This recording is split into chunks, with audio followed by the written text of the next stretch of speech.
So I'm shooting this video today to showcase some of the problems I've been having with the Analogue Pocket. I've had it for over a month now, and I've been experiencing some issues with it. So in this video, I'm going to be talking about 4 different problems that I have right now. And we'll start with the first one. So the first one is a physical problem, and it's related to the casing. And I think it's a problem that happens only with the transparent pockets. So if you see here on the side, on the bottom left of the screen, there is this part here where it's actually losing color. So I have the smoke gray one, and it's really losing color here. It's becoming more like a transparent white. And when it started, it was just a little tiny dot here, so I didn't think much of it.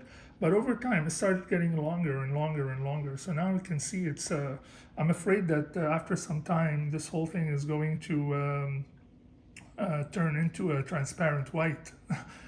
And I also started to see another part here that is losing color, which is the top right of the corner of the console. So this is one problem that is very disappointing, and some of you have called me out on it in my previous videos. I contacted Analogue to tell them about it and to see what they suggest or recommend, and to see what the guarantee says about this type of issue. It's been over a week and they haven't responded back to me, even though it says on their website that they respond within 48 hours. So it's clearly they're ignoring me.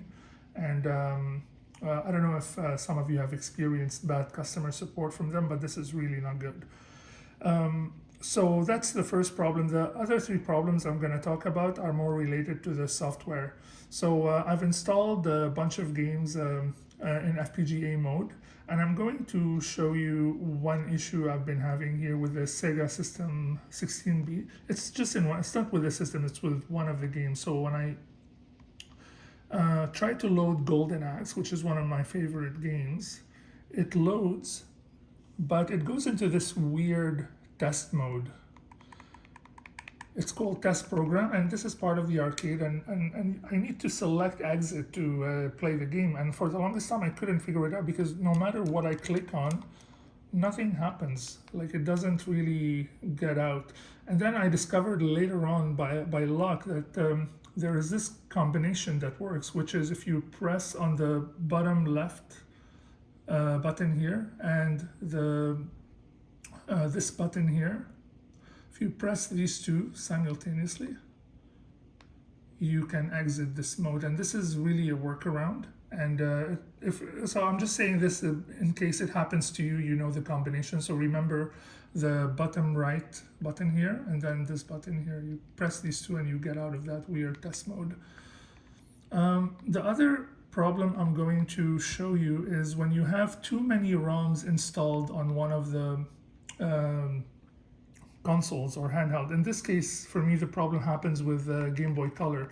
I have thousands of games installed on the Game Boy Color, but as you see here, it mentions 1017 and then it puts a question mark. So it seems like it cannot load more than that. So if I scroll down, so like now I'm at letter P, and if I start scrolling down to reach the rest of my ROMs, I hit a point where I just get an error, where it says complete too many long titles, and I can't scroll further than that, which is unfortunate because there are some games that I cannot access. I tried splitting those ROMs into different folders, but it didn't help. When I do that, it goes into this weird mode and I cannot really select any game. So it seems like the structure of the directories is kind of fixed, and it doesn't really solve this problem.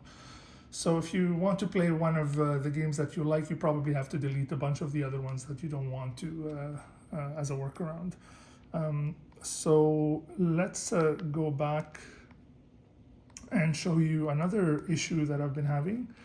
And that issue happens with, for me it happens with the Sega Master System. So if I go on the Master System, all the games that I've tried work, but one of my favorite games is Nemesis, and when I click on it, it loads, but it goes into this dark black screen and nothing really happens. So I haven't seen a fix for that. I updated the core multiple times and it didn't really fix the issue. It also happens with Nemesis 2. So if I click on Nemesis 2 again, same problem. The game it loads, but it doesn't do anything. This is probably related to the ROM itself, but I'm just saying in case you've seen problems like that, to know that something to be expected. To show you that the others actually work, I can click any other game and you'll see that it's actually having the same problem. No, it's actually working here. So yeah, it's only with some selected title. For me, it's just unfortunately happening with one of the games that I like the most. So that's what I wanted to show you today. If I find solutions to any of the problems that I've talked about today, I'm going to write that in the comments of this video or probably shoot another video about it. Thank you for watching and hit that subscribe button.